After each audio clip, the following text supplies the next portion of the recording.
وَلِسَانًا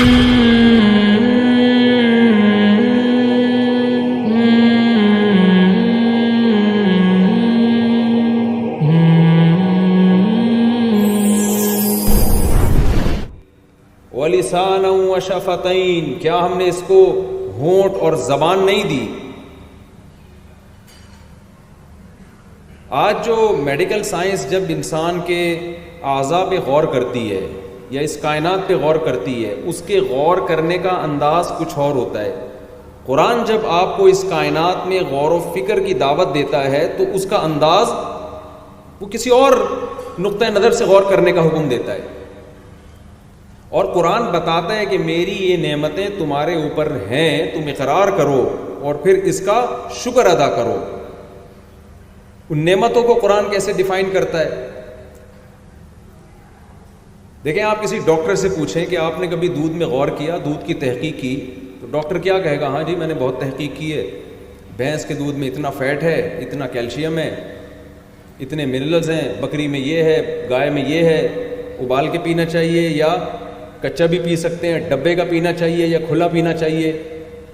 اس تحقیق میں doctor expert ہوگا اور گورا بھی ایکسپرٹ ہوگا، لیکن قرآن بھی دودھ کا تذکرہ کرتا ہے۔ ایک اور زاویے سے ہمیں قرآن دودھ میں غور کرنے کا حکم دیتا ہے۔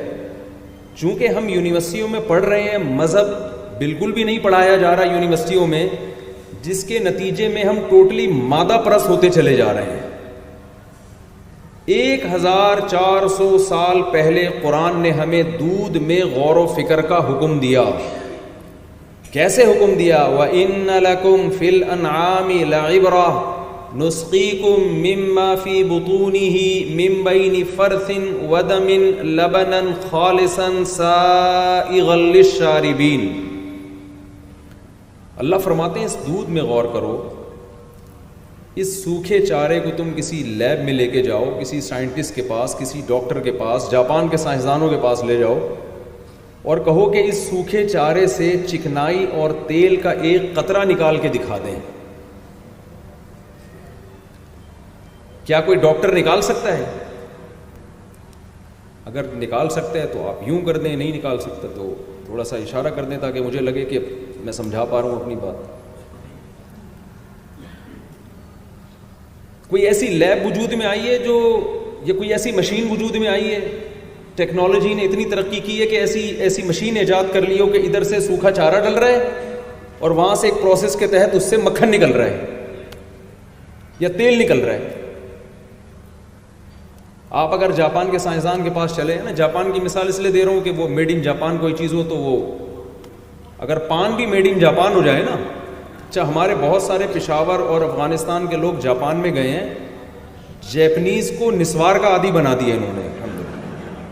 نسوار کی دکانیں کھل گئی ہیں وہاں پہ، چپلی کباب بک رہے ہیں، جاپان کی رپورٹ پیش کر رہا ہوں۔ تو آپ جائیں گے نا، وہ کہیں گے بھائی بادام لے کر آؤ، اس میں تیل آلریڈی موجود ہوتا ہے تو ہم پریس کر کے نکال لیں گے۔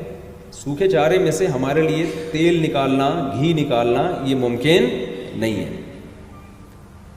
اللہ تعالیٰ قرآن مجید میں فرماتے ہیں ہم یہ سوکھا چارہ جانور کو کھلاتے ہیں، اس سوکھے چارے سے 3 چیزیں ہم بناتے ہیں۔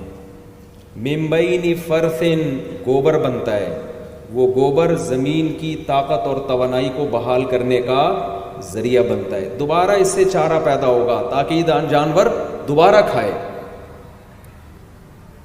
من بین فرث ودم، اسی سوکھے چارے سے ہم اس کا خون بنائیں گے جو ایندھن کا کام دے گا، اس مشینری کو چلانے کے لیے پاور کا کام دے گا۔ من بین فرث ودم لبنا خالصا سائغا للشاربین، جس فیکٹری میں سوکھے چارے سے گوبر بن رہا ہے، جس مشین میں سوکھے چارے سے خون بن رہا ہے، خون کی رنگت اور گوبر کی بدبو اور گوبر کی رنگت اور خون کی بدبو سے بچاتے ہوئے ایک سفید رنگ کا، خالص کا مطلب خالصا من الدم والفرث، خون اور گوبر سے بچاتے ہوئے اس کا کلر دیکھو، وہ جانور کے تھنوں میں اتارتے ہیں، یہ تو دیکھنے میں ہے اور چکھنے میں کیسا ہے، سائغا للشاربین، پینے والوں کے حلق میں پھسلتا چلا جاتا ہے۔ ہمارے شیخ حضرت مفتی رشید احمد صاحب رحمہ اللہ تعالی جب یہ آیت پڑھتے تھے فرماتے تھے اتنا مزہ آتا ہے اس آیت کو پڑھنے میں، ایسا لگتا ہے ایک گلاس گرم گرم دودھ اللہ نے پلا دیا، اتنا مزہ آتا ہے۔ تو بھائی کچھ ہمیں مادہ پرستی سے نکلنا چاہیے، کچھ اس کائنات میں بھی تو غور کرنا چاہیے۔ یہ نعمتیں کون دے رہی ہے؟ کیا خود بخود ہو سکتی ہیں؟ ڈاروین تو کہہ کے چلا گیا یہ انسان بندر سے انسان بنا ہے اور یہ سب آٹومیٹیکلی ہوا ہے۔ میں اکثر مثال دیتا ہوں کہ ایک تصویر کسی کاغذ پہ بنی ہوئی ہو جس میں آنکھ ناک کان ہو، ایک انسان کی تصویر ہو، آپ کو مصور نظر نہیں آ رہا کہ یہ تصویر بنائی کس نے ہے، آپ تحقیق میں لگ گئے یار یہ کس نے بنائی ہے، کوئی اقرار نہیں کر رہا، کوئی مصور نظر نہیں آ رہا۔ آپ نے سائنسدانوں سے رابطہ کیا، وہ سارے بڑے بڑے فلاسفر اور سائنٹسٹ جو ہے نا وہ سر پکڑ کے بیٹھ گئے کہ یار اس پہ تحقیق کرو، اب کوئی بندہ تو مان نہیں رہا کہ میں نے بنائی ہے۔ اب ایک تھیوری پیش کی، ایک نظریہ پیش کیا کہ کروڑوں اربوں سال پہلے ونس اپون اے ٹائم ایک دھماکہ ہوا تھا اور ایک ایسے کروڑوں کاغذ وجود میں آئے، ان میں سے ایک یہ والا کاغذ تھا، پھر کلر وجود میں آیا، پھر رنگ کے ڈبے وجود میں آئے، ڈسٹیمپر کمپنی وجود میں آئی، پھر برش وجود میں آیا، پھر خربوں۔ آپ کہہ سکتے ہیں یار یہ کیسے اتفاق اتنے سالوں میں ہو سکتا ہے؟ وہ کہتا نہیں، میں اکثر یونیورسٹیوں میں کہتا ہوں کہ سائنسدانوں کے پاس سالوں کی کمی نہیں ہوتی، وہ والے سالے نہیں جو آپ سمجھ رہے ہیں جو میرے اور آپ کے ہیں، تو سالوں کی کمی نہیں ہوتی، ٹائم کی کمی نہیں ہوتی، کہتے کروڑوں سال میں ایسا ممکن ہے۔ او بھائی کروڑوں سال میں بھی کلر اس طرح سے خوبصورت انداز سے آنکھ ناک کان بن جائے یہ ممکن نہیں ہے، چلو اربوں لگا لو، اربوں سال میں ہوا ہے، بھائی اربوں سال میں بھی نہیں ہو سکتا، 20 ارب سال لگا لو۔ تو کیا یہ پاسبل ہے کہ کھربوں سال میں ایک پیپر پہ ایک خوبصورت سی تصویر بن جائے جو بے جان ہو؟ کیا یہ ممکن ہے؟ آپ اگر نہیں ممکن ہے تو کہہ دینا زبان سے، نہیں ممکن ہے، یہ اتفاق نہیں ہو سکتا۔ تو آپ بتائیے وہ تصویر جس کے پاس جس کی آنکھ دیکھتی ہو، وہ تصویر جس کے کان سنتے ہوں، جس کو انسان کہا جاتا ہے، وہ تصویر جس کی زبان میں چکھنے کی صلاحیت ہو، وہ تصویر جس کے جو مغز ہے وہ واقعی سوچنے کی صلاحیت رکھتا ہو۔ اللہ کی قسم 100 مرتبہ اس بات کو جھوٹا قرار دیا جا سکتا ہے کہ یہ آٹومیٹیکلی ایوولوشن کے نتیجے میں یہ وجود میں نہیں آ سکتی، اس کا کوئی خالق ہے، کوئی کریٹر ہے، کوئی مینیجر ہے جس نے سب کو مینیج کیا ہے۔ تو قرآن مادے پر ہمیں غور کرنے کا حکم دیتا ہے کسی اور زاویے سے کہ یہ مخلوق تمہیں خالق کی پہچان کرائے اور تم خالق کی طرف پہنچو۔ میں ڈاکومنٹریز دیکھتا ہوں، گوروں کی جب ڈاکومنٹری آپ دیکھیں گے نا، کوئی بھی عجیب و غریب آپ کو جانور نظر آئے جو بڑے خوبصورت انداز سے کوئی پرندہ گھونسلہ بنا رہا ہے، تو نیچے کسی گورے کے کمنٹس بھی نہیں ہوتے کہ یار گاڈ کی طاقت دیکھو، گاڈ کی قدرت دیکھو، اس نے اس جانور کو ایسا بنایا۔ وہ کہتے ہیں بیوٹی آف نیچر۔ وہ کیا کہتے ہیں کہ یہ بیوٹی آف نیچر۔ مرغی انڈے دینے کے بعد بیٹھ جاتی ہے اس کے اوپر 21 دن، اسے کس نے بتایا کہ 21 دن تک تم اعتکاف میں بیٹھو گی تو اس کا یہ رزلٹ ہوگا؟ ہمارے نوجوان طبقہ رمضان کے آخری عشرے میں اعتکاف میں بیٹھتا ہے تو بٹھایا جاتا ہے نا ان کو، یہ خود بخود آ کے بیٹھ جاتے ہیں، ان کو فضائل سنائے جاتے ہیں کہ بھئی 10 دن کے اعتکاف سے تم میں اور جہنم میں اتنا فاصلہ ہو جائے گا، یہ سنت ہے، ایک دن ایک سانس کا ثواب ملے گا، یہاں سونے کا بھی ثواب ملے گا، اس لیے بہت سے اکثر کوشش کرتے ہیں کہ سونے میں زیادہ ٹائم گزارا جائے۔ تو بتایا جاتا ہے نا، یہ انسان خود بخود جا کے بیٹھ جاتا ہے۔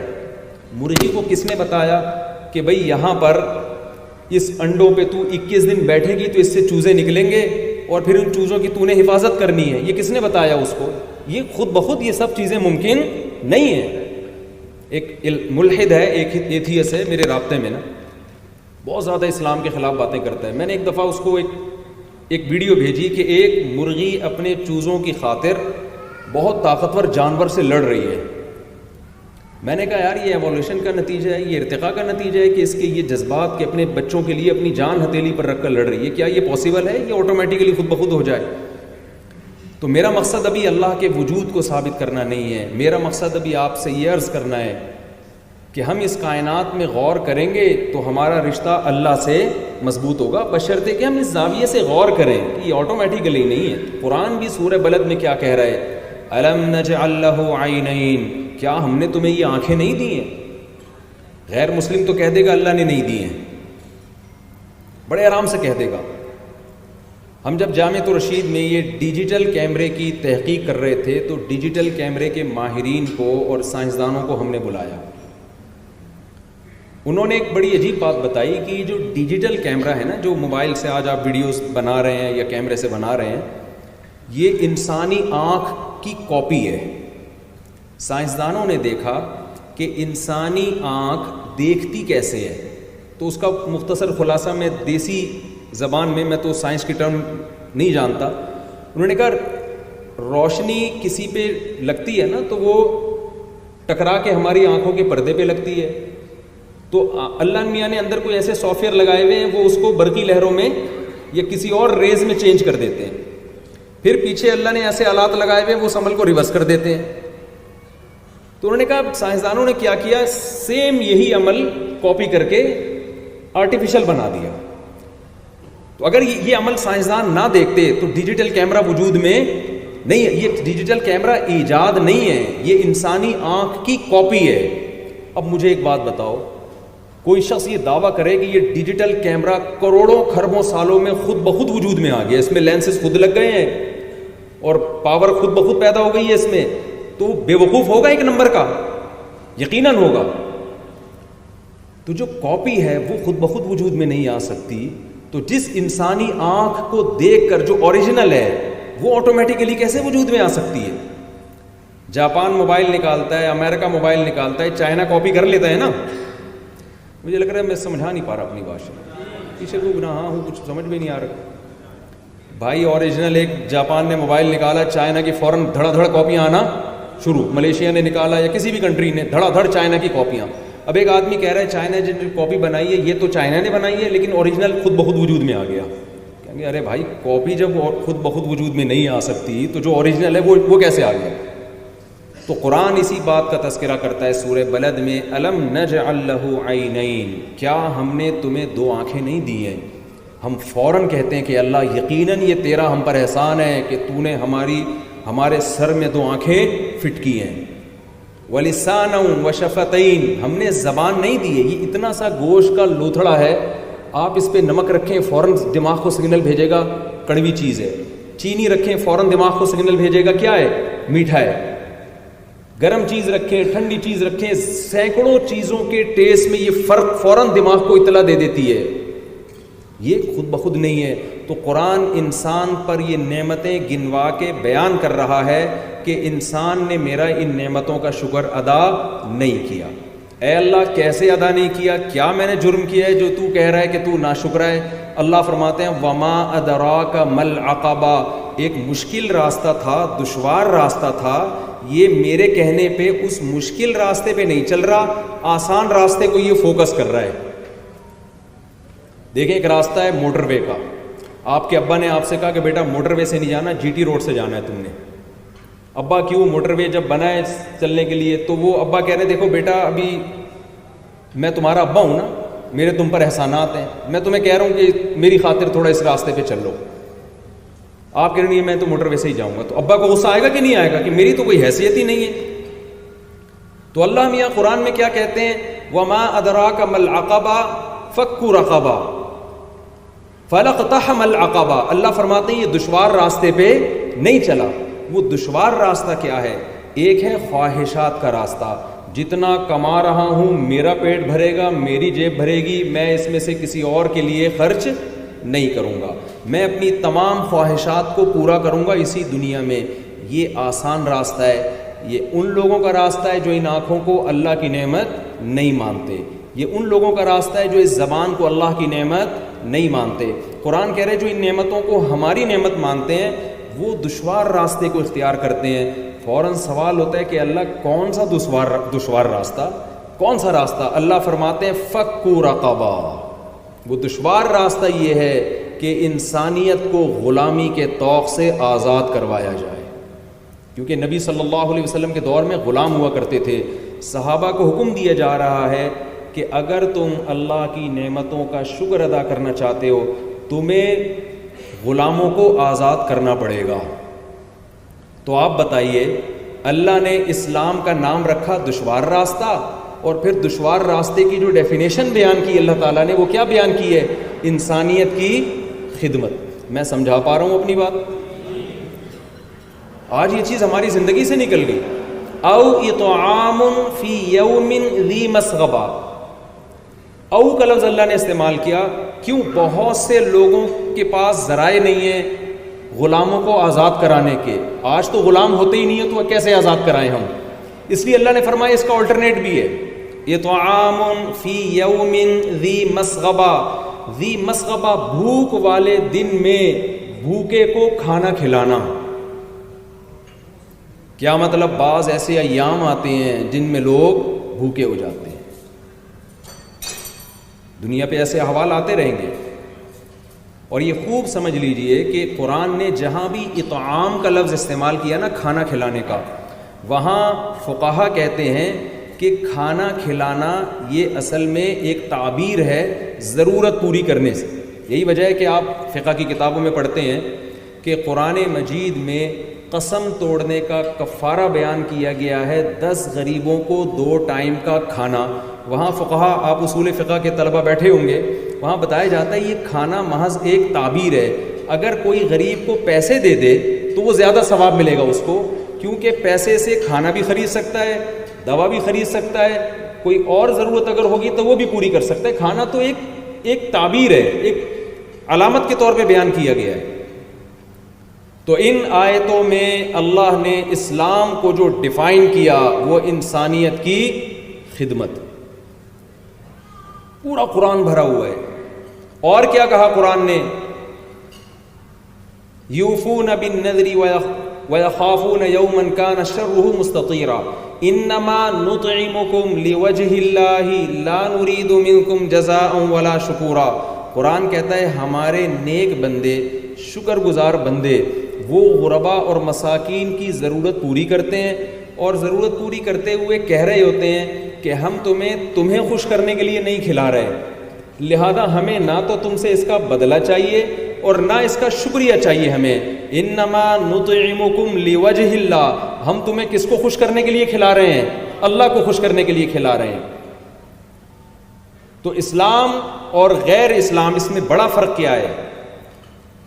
اسلام مال خرچ کیے بغیر آپ کا اسلام قبول کرنے کے لیے تیار نہیں ہے۔ نمبر 2، مال خرچ کرنا پڑے گا صرف اور صرف کس کے لیے؟